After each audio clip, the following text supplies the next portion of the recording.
Friends, कैसे हो आप सब। मैं रविकांत स्वागत करता हूं एक बार फिर से विकांत नर्सिंग एजुकेशन। चलिए, पहला क्वेश्चन। आज का जो सेशन है आपका बहुत ही शानदार होने वाला है, जिसके अंतर्गत हम आज आपको एक पेपर सॉल्व करवाने जा रहे हैं, जहां पर मोस्ट इम्पोर्टेंट एमसीक्यू को यहां पर इंक्लूड किया गया है और उन्हीं को आज हम डिस्कस करने वाले हैं। चलिए, जवाब दीजिए। पहला क्वेश्चन ये रहा आपकी स्क्रीन पर।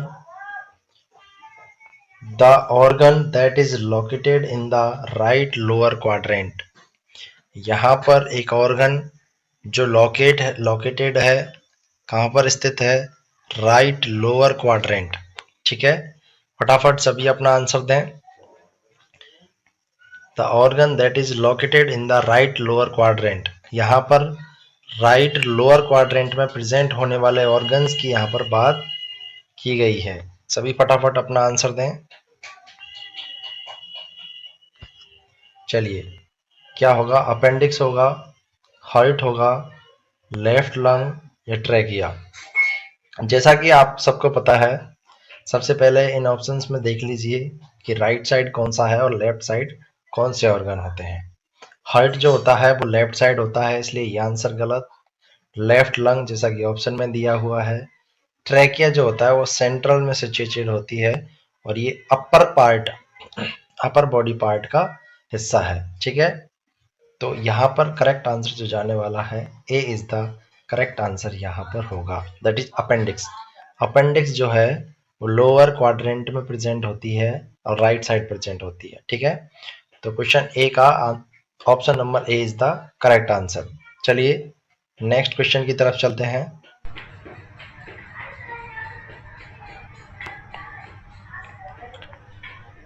नेक्स्ट क्वेश्चन ये रहा आपकी स्क्रीन के ऊपर। फटाफट इसका जवाब दें सभी। क्या होने वाला है इसका आंसर? चलिए, क्वेश्चन को पढ़ें। The artery which primarily feeds the anterior wall of heart. ऐसी आर्टरी जो कि एंटीरियर बॉल ऑफ हार्ट की जो एंटीरियर बॉल है उसको क्या करती है? फीड या फिर सप्लाई। ठीक है, ऐसी आर्टरी जो एंटीरियर बॉल ऑफ हार्ट को सप्लाई करती हो, कौन सी आर्टरी है? Circumflex artery, anterior mammary artery, left anterior descending artery या लेफ्ट एंटीरियर डिसेंडिंग आर्टरी। फटाफट जवाब दें यहाँ पर। हार्ट का एंटीरियर जो बॉल है उसको कौन सी आर्टरी सप्लाई करती है? जैसा कि आपको पता है, दो कॉर्नरी आर्टरी होती हैं, राइट एंड लेफ्ट। ठीक है, तो लेफ्ट कॉर्नरी आर्टरी जो होती है वो लेफ्ट साइड के हार्ट को क्या करती है? सप्लाई करती है, जिसकी दो ब्रांचेज होती हैं, लेफ्ट सर्कमफेरेंस आर्टरी और लाड़ा। क्या होती है? LAD, left anterior descending artery. तो option C is the correct answer यहाँ पर होने वाला है। यहाँ पर क्या होने वाला है? ऑप्शन सी जो है यहाँ पर करेक्ट आंसर होने वाला है। ठीक है, लाड़ा। लाड़ा या लेफ्ट एंटीरियर डिसेंडिंग आर्टरी जो है वो एंटीरियर पोर्शन को सप्लाई करेगी।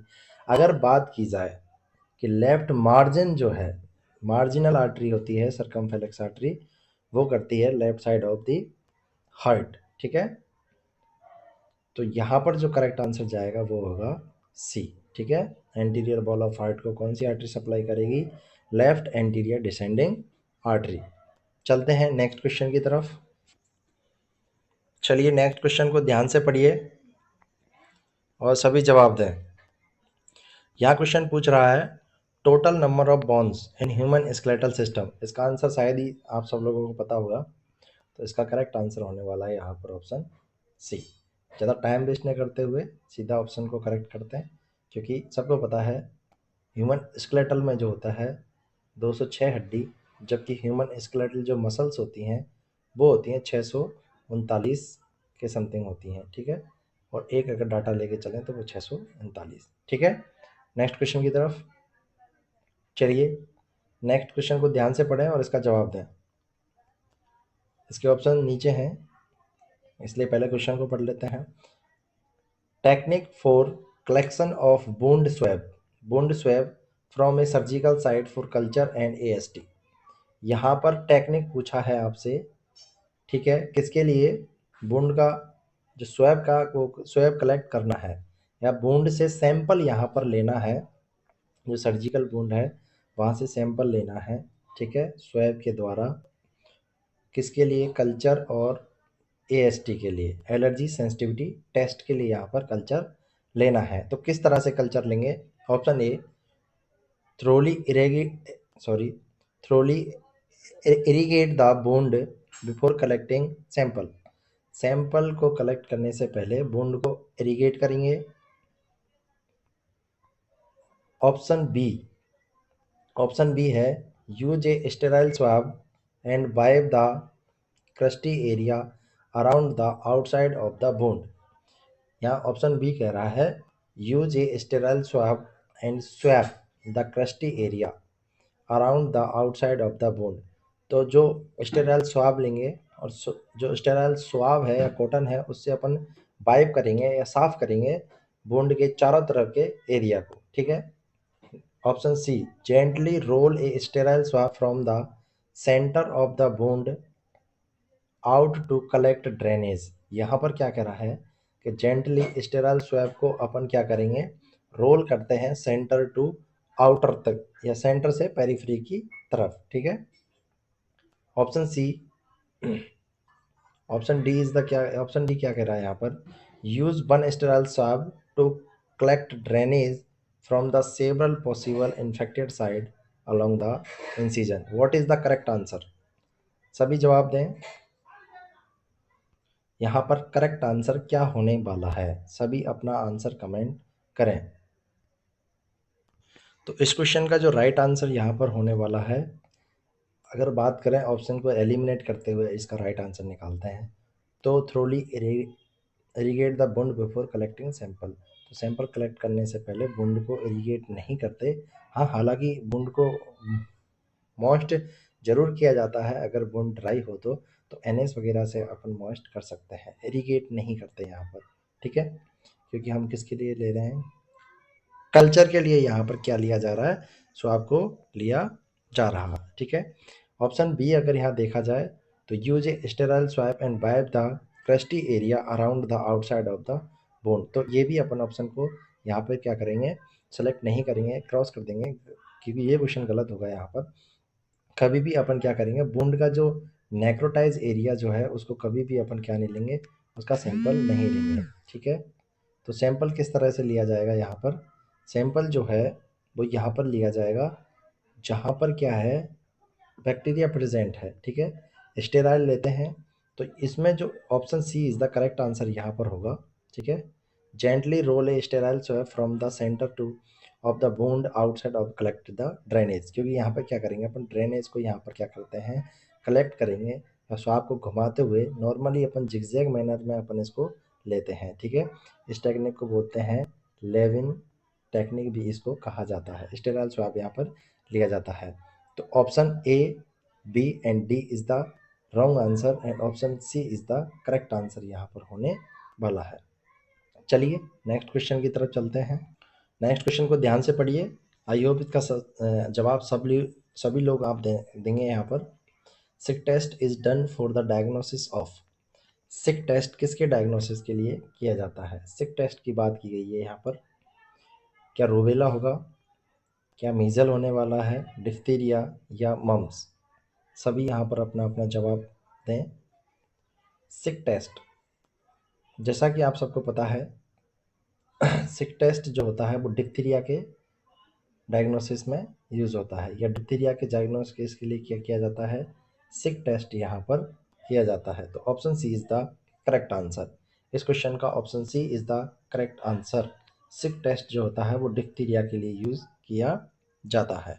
चलिए नेक्स्ट क्वेश्चन की ओर यहाँ पर चलते हैं। ये रहा स्क्रीन पर आपका नेक्स्ट क्वेश्चन। क्वेश्चन को ध्यान से पढ़ें और इसका जवाब दें। क्वेश्चन क्या कह रहा है? क्वेश्चन कह रहा है psychology is the science of. जो साइकोलॉजी है वो किसकी साइंस है? साइकोलॉजी, ठीक है। तो behavioural and mental process, objective introspection, inductive reasoning या इमोशन। ठीक है, तो साइकोलॉजी क्या है? ऑब्जेक्टिव इंट्रोस्पेक्शन है, इंडक्टिव रीजनिंग है, इमोशन है, या बिहेवियरल एंड मेंटल प्रोसेस है। तो साइकोलॉजी क्या है? तो psychology is a branch of science that is deal with the mental process and behaviour of the patient, ठीक है, या इंडिविजुअल। वो क्या है? साइकोलॉजी। ठीक है, साइको मतलब होता है माइंड और लॉजी का मतलब होता है उसका स्टडी। तो माइंड की स्टडी को क्या कर देंगे? साइकोलॉजी यहाँ पर कहेंगे। Option A is the correct answer यहाँ पर होने वाला है। क्वेश्चन नंबर 5 का option A behavioural and mental process is the correct answer यहाँ पर होने वाला है। चलिए नेक्स्ट क्वेश्चन की तरफ चलते हैं। क्वेश्चन को ध्यान से पढ़ें और सभी इसका जवाब करें। चलिए यहाँ पर क्या कह रहा है क्वेश्चन? ए सिगमंड्स फ्रूड। फ्रूड्स का मतलब है यहाँ, फ्रूड जो है इसका फुल फॉर्म है सिगमंड फ्रूड। क्या है? Sigmund Freud. ये साइकोलॉजिस्ट हैं एक, सिगमंड फ्रूड्स। ठीक है। Theory of personality, psychosexual theory Sigmund Freud ने दी थी। साथ में इन्होंने सिगमंड फ्रूड ने थ्योरी ऑफ पर्सनैलिटी भी दी थी जहाँ पर id, ego and super ego, ठीक है, 3 कैटेगरी में इन चीज़ों को डिस्क्राइब किया था पर्सनैलिटी को, कि जो एक बच्चा होता है, इंडिविजुअल जो होता है, उसमें पर्सनैलिटी 3 टाइप की होती हैं, id, ego and super ego. ठीक है, तो ऑप्शन के अकॉर्डिंग देखते हैं। Option A the ego always the reality principle. Option B it operates by secondary process. Option C the super ego always the pleasure principle. And option D the ego operates by primary process thinking. ठीक है, यहाँ पर correct answer आपको क्या करना है? Select करना है। ठीक है, अकॉर्डिंग टू आंसर। तो सिगमंड फ्रूड्स थ्योरी ऑफ पर्सनैलिटी, अपन जानते हैं कि सिगमंड फ्रूड ने क्या दिया था थ्योरी ऑफ पर्सनैलिटी में? 3 दी थी, id, ego and super ego. ठीक है, अगर मैं इड की बात करूं तो इड जो है वो टोटली प्लेजर प्रिंसिपल पे क्या करता है? वर्क करता है। किसके ऊपर? प्लेजर प्रिंसिपल पर। ईगो की बात करूं तो ईगो जो है वो रियलिटी प्रिंसिपल पर क्या करता है? वर्क करता है। और जबकि सुपर ईगो है वो किस पे करेगा? परफेक्शन पे यहाँ पर क्या करेगा? वर्क करता है। ठीक है। अगर मैं बात करूं ईगो, इड में क्या होता है? इड जो होता है वो छोटे बच्चों में होता है, वो प्लेजर प्रिंसिपल पे क्या करते हैं? वर्क करते हैं। जैसे छोटा बच्चा होता है, उसको क्या होता है? सिर्फ प्लेजर चाहिए। तो प्लेजर के लिए वो क्या करेगा? आप उसको कोई भी ऑब्जेक्ट दो, वो क्या करेगा? अपने प्लेजर के लिए उस ऑब्जेक्ट को मुंह में रखेगा। ठीक है, माउथ में रखता है, या उसको बाइट करता है, या सक करता है। क्यों? क्योंकि उसको वहां से क्या मिलता है? प्लेजर मिलता है। वो अपनी सेटिस्फाई करता है अपने आप को बाई प्लेजर। ठीक है, तो इड क्या होता है? प्लेजर प्रिंसिपल पर वर्क करेगा। एक बड़ा बच्चा जो होता है, जो प्री स्कूलर या स्कूलर एज का जो होता है, वो रियलिटी पे क्या करेगा? रियलिटी प्रिंसिपल पे बेस्ड होता है उसका बिहेवियर। ठीक है, जिसमें होता है ईगो। रियलिटी जैसे कि उसको पता है, जैसे कि कोई चीज़ चाहिए, ठीक है, कोई भी उसको वस्तु चाहिए, खिलौना चाहिए, आपने उसको मना कर दिया, ठीक है, तो वो मान जाएगा, आपकी बात को समझेगा वो, क्योंकि वो किस पे? रियलिटी बेसिस पे क्या है उसका बिहेवियर। लेकिन जो सुपर ईगो है, सुपर ईगो में क्या होता है? वो समझता है कि मुझे कोई चीज़ चाहिए तो मुझे उसके लिए क्या करना पड़ेगा? वर्क करना पड़ेगा, काम करना पड़ेगा। तो वो क्या है? परफेक्शन प्रिंसिपल पे क्या करेगा? यहाँ पर वर्क करने वाला है। तो according to option, option number A is the correct answer यहाँ पर होने वाला है। Option A is the correct answer यहाँ पर होने वाला है। ठीक है, option A is the correct answer. B, C और डी यहाँ पर गलत आंसर होगा। ठीक है, चलिए नेक्स्ट क्वेश्चन की तरफ चलते हैं। Question number 7, what does NPP stand for? यहाँ पर पूछा है एनपी की full form. What does NPP stand for? NPP की फुल फॉर्म क्या है? National population programme, national population project, national population policy, या नेशनल पॉपुलेशन प्रोडक्शन। तो इसका यहाँ पर जवाब होएगा, सभी अपना आंसर कमेंट जरूर करें। चलिए इस क्वेश्चन का जवाब रहेगा option C is the correct answer. National population policy is the full form of NPP, national population policy. ठीक है, नेक्स्ट क्वेश्चन की तरफ चलते हैं। क्वेश्चन को ध्यान से पढ़ के जवाब दें सभी। क्वेश्चन नंबर 8, सभी अपना आंसर कमेंट करें। Type of patient care model most common for student nurses and private duty nurses. Type of patient care, type of patient care model most common for student nurses and private duty nurses. यहाँ पर पूछा है patient care model की यहाँ पर बात की गई है कि most common patient care model कौन सा है जो कि student nurses and private duty nurses के लिए यहाँ पर इम्पोर्टेंट है। सभी अपना आंसर दें। Total patient care, team nursing, primary care या case management. What is the correct answer? इसका करेक्ट आंसर होगा यहाँ पर option B is the correct answer, team nursing. ठीक है, तो टीम वर्क जो है वो स्टूडेंट नर्सेज हो या फिर प्राइवेट ड्यूटी नर्सेज हो, उनके लिए प्राइमरी केयर मॉडल यहाँ पर रहेगा टीम नर्सिंग। ठीक है, यहाँ पर 2 तरह का होता है, 4 तरह के जो होते हैं प्राइमरी केयर मॉडल होते हैं मोस्टली।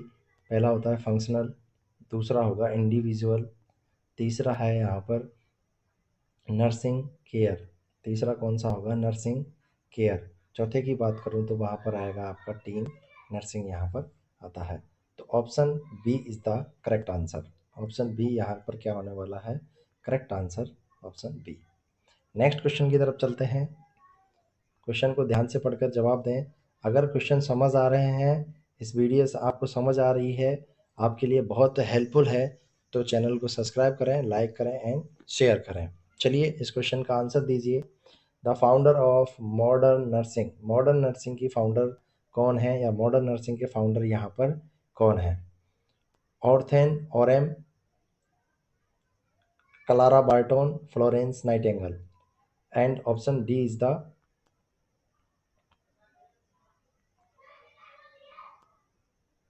Option D. चलिए ऑप्शन डी भी यहाँ पर हमको शो हो गया है। ऑप्शन डी है इमोजीन किंग। तो ऑप्शन डी तो वैसे ही गलत हो गया क्योंकि ये है नहीं, तो ऑप्शन सी है इसका करेक्ट आंसर है Florence Nightingale. Modern of modern nursing की फाउंडर या फादर या फिर अपन कह सकते हैं मदर, फादर, मदर या फिर फाउंडर कौन है? Florence Nightingale. ठीक है, लेडी विद द लैम्प भी इनको कहा जाता है। तो option C is the correct answer. ठीक है, नेक्स्ट क्वेश्चन की तरफ चलते हैं। क्वेश्चन नंबर 11 ये रहा आपकी स्क्रीन पर, जवाब दें सभी। Back care is given to, back care is given to, जो बैक केयर अपन देते हैं, ठीक है,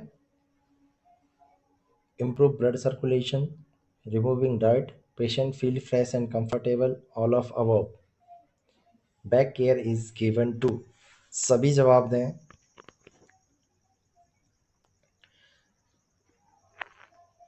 back care is given to, तो यहाँ पर ऑप्शन जो जाएगा, अगर यहाँ पर सिर्फ ऑल ऑफ अबव नहीं दिया जाता और एक ही ऑप्शन चूज करना होता तो ऑप्शन ए यहाँ पर करेक्ट होता, इम्प्रूव ब्लड सर्कुलेशन।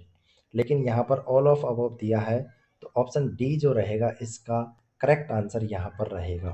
क्योंकि क्या है, इम्प्रूव ब्लड सर्कुलेशन के लिए अपन देते हैं बैक केयर, या फिर अपन बोले तो मसाज यहाँ पर दी जाती है, टपोटमेंट, एप्लोराज जैसी चीज़ें यहाँ पर दी जाती हैं। दूसरा रिमूविंग डर्ट, ऑब्वियसली बात है जब आप बैक केयर दे रहे हो तो वहाँ पर जो डर्ट है वो भी वहाँ पर रिमूव होगी और वहाँ पर आप क्या दे, मसाज वहाँ पर दे रहे हो। ठीक है, option C patient feel fresh and comfortable, obviously बात है जब आप किसी को बैक केयर देते हैं तो पेशेंट फील और कंफर्टेबल यहाँ पर अच्छा फील करता है, कंफर्टेबल फील करता है। तो ऑप्शन डी इस क्वेश्चन का करेक्ट आंसर रहेगा, बैक केयर इन सब चीज़ों के लिए देते हैं। ठीक है, नेक्स्ट क्वेश्चन,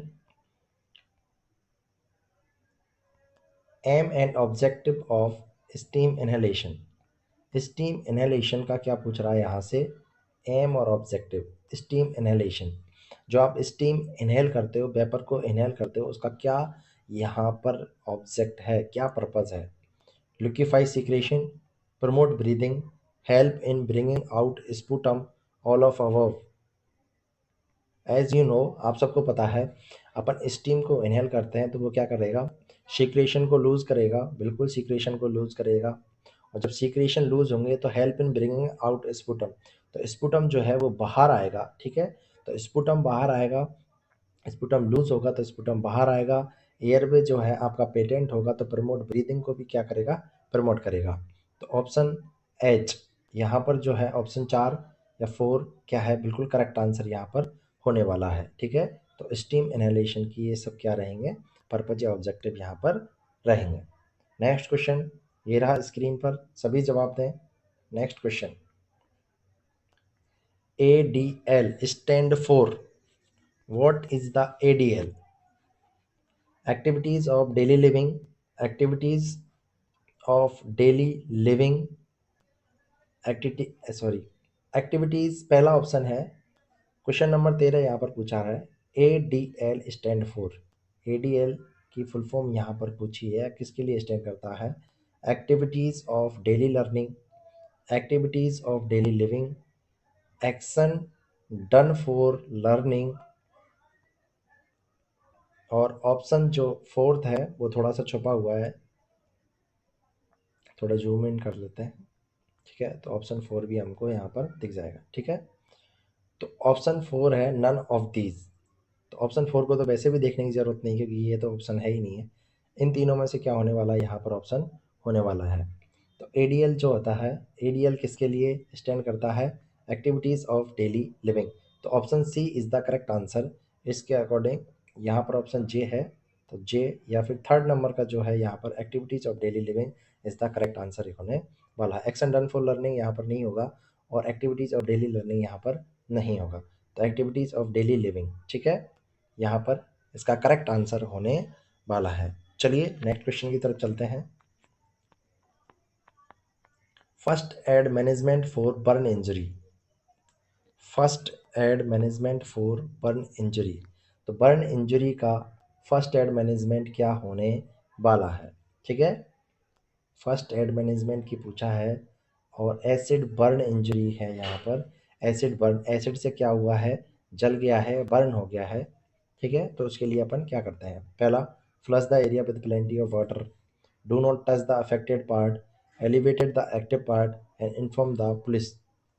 फटाफट इसका सभी आंसर करें, क्या होने वाला है आंसर यहाँ पर? फर्स्ट एड मैनेजमेंट पूछा है एसिड बर्न इंजरी का। तो आप सबको पता है, जब कोई इंसान कोई केमिकल या सॉल्यूशन से जल जाता है तो अपन क्या करते हैं वहाँ पर? तो अपन को कुछ नहीं करना, सिंपली बात है, उसको सिर्फ वाटर से क्या करेंगे अपन? Flush the area with plenty of water से क्या करेंगे? एरिया को फ्लश करेंगे। ऑप्शन ए यहाँ पर करेक्ट आंसर होने वाला है, ठीक है? क्यों करेंगे? क्योंकि यहाँ पर फर्दर इंजरी या फर्दर बर्न ना हो, ठीक है? जितना जल गया ठीक है, अब उससे और एरिया ज़्यादा इफेक्ट ना हो, इसलिए अपन क्या करेंगे? उसको सिंपली प्लेंटी ऑफ वाटर या प्लेन रनिंग वाटर से अपन क्या करेंगे? उसको वॉश करते हैं, ठीक है? टच तो अपन वैसे भी नहीं करने वाले हैं। एलिवेट द अफेक्टेड पार्ट, बिल्कुल, और इन्फॉर्म द पुलिस तो बिल्कुल वैसे भी इन्फॉर्म नहीं करेंगे, ठीक है? तो फर्स्ट एड मैनेजमेंट जो होने वाला है, फर्स्ट ऑप्शन यही होगा, या फर्स्ट स्टेप अपनी यही होने वाली है। चलिए नेक्स्ट क्वेश्चन की तरफ चलते हैं। First aid management of spinal cord injury. Next question है आपका, first aid management of spinal cord injury का फर्स्ट एड मैनेजमेंट क्या होने वाला है? चलिए सभी फटाफट आंसर दें। फर्स्ट एड मैनेजमेंट पूछा है, फर्स्ट एड मैनेजमेंट यहाँ पर स्पाइनल कॉर्ड इंजरी का पूछ रहा है, तो क्या ऑप्शन होने वाला है? Remove the patient in sitting position, remove the patient in sitting position, remove the casualty as a long piece, provide cold drink for the casualty, and none of above. तो नन ऑफ अबव तो यहाँ पर question होने वाला नहीं है। Spinal cord injury की यहाँ पर बात की है तो remove the patient in sitting position. ये जो क्वेश्चन है यहाँ पर मिसप्रिंट हो गया है, ठीक है। अगर यहाँ पर रिमूव की जगह होता कि पेशेंट को सिटिंग पोजीशन प्रोवाइड करवाएंगे स्पाइनल कॉर्ड इंजरी में, तो option A is the correct answer यहाँ पर हो जाता। क्वेश्चन जो है वो मिसप्रिंट हो गया है, इसलिए नेक्स्ट क्वेश्चन की तरफ चलते हैं। चलिए नेक्स्ट क्वेश्चन को पढ़ें, जवाब दें सभी।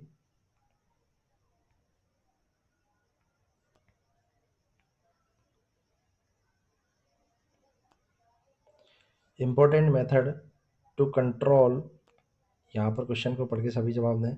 Important method to control several external haemorrhage over lower limbs.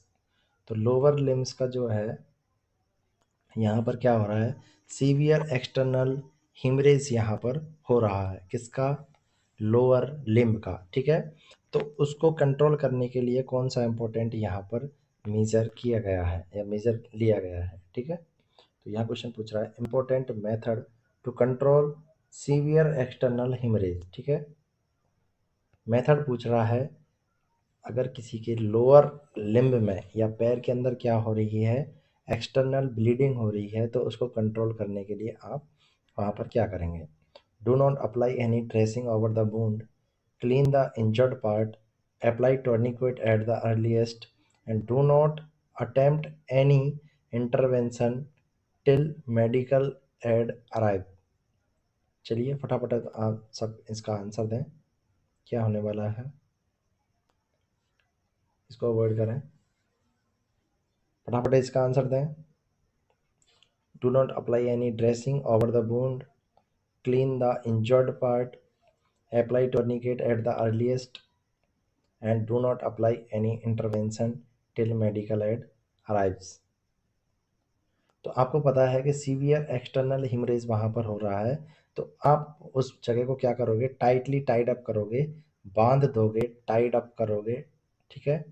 जिससे क्या होगा वहाँ पर जो सीवियर एक्सटर्नल ब्लीडिंग जो हो रही थी वो ब्लीडिंग नहीं होगी, क्यों, क्योंकि वहाँ पर जो आर्टरी है उस पर प्रेशर पड़ेगा जिसके कारण वहाँ पर ब्लीडिंग नहीं होगी, ठीक है। तो option C is the correct answer. इसलिए नेक्स्ट क्वेश्चन पर यहाँ पर चलते हैं, नेक्स्ट क्वेश्चन की तरफ। Hand washing is practice to prevent. Next question आपका ये रहा स्क्रीन पर, हैंड वॉशिंग का क्वेश्चन है, वेरी वेरी इंपॉर्टेंट क्वेश्चन यहाँ पर होने वाला है। चलिए, hand washing is practice to प्रिवेंट। हैंड वॉशिंग किसके प्रिवेंट या किसके प्रिवेंशन के लिए किया जाता है, किसको रोकने के लिए यहाँ पर हैंड वॉशिंग अपन करते हैं। Contamination of food and water, sexually transmitted disease, communicable disease, none of above. तो आप सबको पता है हैंड वॉशिंग जो है वो अपन करते हैं मोस्टली इन्फेक्शन को कंट्रोल करने के लिए, ठीक है। तो इन्फेक्शन को कंट्रोल करने के लिए सबसे अहम और मुख्य भूमिका जो है वो हैंड वॉशिंग की है। अब कोई भी प्रोसीजर करो, पेशेंट को टच करने से पहले, प्रोसीजर करने के बाद, पेशेंट को टच करने के बाद आपको क्या करना पड़ेगा, हैंड वॉशिंग यहाँ पर करना पड़ेगा। तो सबसे पहले option A, contamination of wound and water, यहाँ इसका कोई लॉजिक नहीं है। सेक्सुअली ट्रांसमिट डिजीज़, इसका कोई लॉजिक नहीं है। कम्युनिकेबल डिजीज़ को प्रिवेंट करने के लिए अपन क्या करते हैं, यहाँ पर हैंड वॉशिंग करेंगे। तो न option C is the correct answer यहाँ पर होने वाला है। चलिए नेक्स्ट क्वेश्चन की तरफ चलते हैं।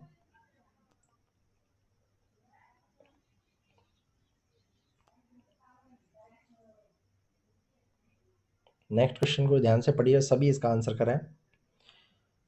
Hepatitis B vaccine should be given to, sorry, hepatitis hepatitis vaccine should not given, किसको नहीं देते, यहाँ पर नॉट पूछा है, किसको हम नहीं देंगे।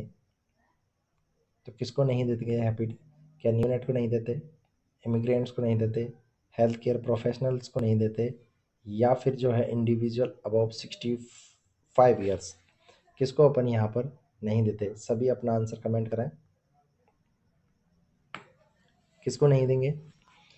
तो इस क्वेश्चन का आंसर होने वाला है हेपेटाइटिस बी वैक्सीन जो है अपन किसको नहीं देते। तो सबसे पहले तो किसको देते हैं, न्यूनेट को देते हैं, बिल्कुल देते हैं। एट बर्थ पर अपन क्या देते हैं, हेपेटाइटिस बी का यहाँ पर इंजेक्शन या वैक्सीन लगाया जाता है। इमिग्रेंट्स एक जगह से दूसरी जगह या एक देश से दूसरे देश में जाने वाले पर्सन को देते हैं, बिल्कुल देते हैं। और हेल्थ केयर प्रोफेशनल्स को तो देते ही देते हैं। तो option D is the correct answer यहाँ पर होने वाला है। More than 65 of year age में अपन क्या करेंगे, हेपेटाइटिस बी का वैक्सीन नहीं देते हैं। चलिए नेक्स्ट क्वेश्चन की तरफ चलते हैं। नेक्स्ट क्वेश्चन को पढ़ के सभी इसका आंसर करें, क्या होने वाला है इसका आंसर। तो instruction to be observe when administering a Mantoux test. Mantoux test जब आप कर रहे हो तो आप क्या ऑब्जर्व करते हैं, ठीक है। Option A, use the deltoid muscle, rub the side to help absorption, read the result within 48 to 72 hours, read the result for checking for a rest. सबसे पहले मॉन्टेक्स टेस्ट होता क्या है। मॉन्टेक्स टेस्ट जो होता है वो TB के लिए करते हैं। किसके लिए करते हैं, टीबी के लिए एएसटी की जाती है, ठीक है। और ये जो की जाती है वो फोर आर्म पर अपन करते हैं। फोर आर्म पर इंट्राडर्मली यहाँ पर क्या लगाते हैं, एमडी का इंजेक्शन लगाते हैं, ठीक है। और उसकी जो रीडिंग है यहाँ पर 48 से 72 आवर्स के बाद अपन क्या करेंगे, उसकी रीडिंग को चेक करेंगे। तो option C is the correct answer यहाँ पर होने वाला है, ठीक है। तो एमडी टेस्ट का आंसर यहाँ पर क्या होने वाला है, ऑप्शन सी। रिजल्ट को कब देते हैं, 48 to 78 आवर्स में अपन क्या देखते हैं, एएसटी का रिजल्ट यहाँ पर देखते हैं। आई होप कि आपको क्वेश्चन समझ आया हो। चलिए नेक्स्ट क्वेश्चन की तरफ।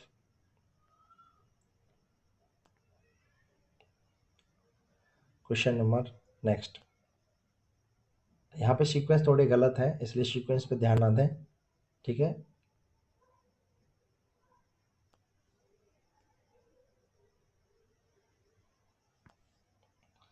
चलिए इसका जवाब बताएं सभी। The substance that transmitted HIV is, ऐसा कौन सा सबस्टांस है जो ट्रांसमिटेड HIV को ट्रांसमिट करता है, या किसके द्वारा HIV का ट्रांसमिशन होता है। क्या ब्लड के द्वारा, फीसेस के द्वारा, सलाइवा के द्वारा, या यूरिन के द्वारा। क्या यूरिन से HIV ट्रांसमिट हो सकता है, नहीं, यूरिन से HIV ट्रांसमिट नहीं होता। सलाइवा से नहीं होता। अगर कोई माउथ टू माउथ ब्रीथ दे या किसी के अपन किस करते हैं तो क्या उसे HIV ट्रांसमिट होता है, नहीं होता। फीसेस के द्वारा बिल्कुल नहीं। तो option A is the correct answer यहाँ पर होने वाले हैं। जो HIV है वो किसके संपर्क में आने से होगा, ब्लड कॉन्टैक्ट के संपर्क में आने से होने वाला है, ठीक है। तो इस क्वेश्चन का जो आंसर होने वाला है वो option A is the correct answer. Blood, blood के द्वारा HIV का ट्रांसमिशन यहाँ पर होता है। चलिए नेक्स्ट क्वेश्चन की तरफ। ये आज का लास्ट क्वेश्चन होने वाला है।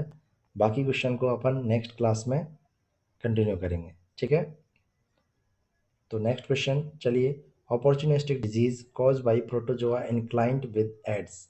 जो अपॉर्चुनिस्टिक इन्फेक्शन है या डिजीज है कॉज्ड बाय प्रोटोजोआ, प्रोटोजोआ के कारण होने वाली अपॉर्चुनिस्टिक जो डिजीज है, इन्फेक्शन है, कौन से क्लाइंट में, जो कि एड्स से क्या है, पीड़ित है या एड्स से सफ़र कर रहा है। तो कौन सा होने वाला है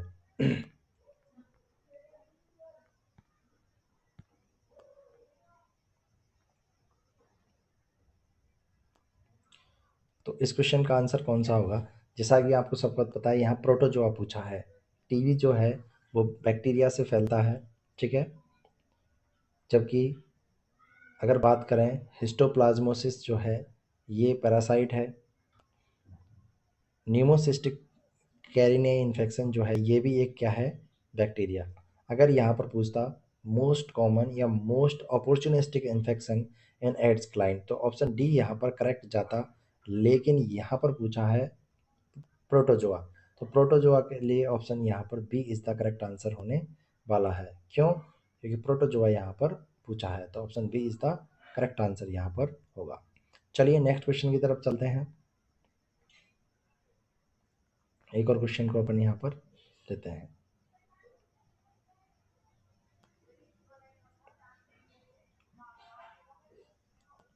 क्वेश्चन को ध्यान से पढ़ें, सभी जवाब दें।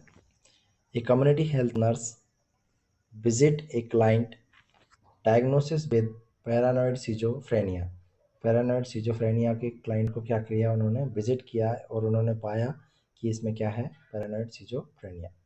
When she arrives at her house, she call her Satan, spouts at her and tells her to back away. Which of the following intervention has priority? चलिए, use his phone and call the police, remain safe by leaving the house, talk to him in calm voice to reduce the agitation, and D, remind him who she is and that he has nothing to fear. What is the correct answer? सभी इसका जवाब जरूर दें।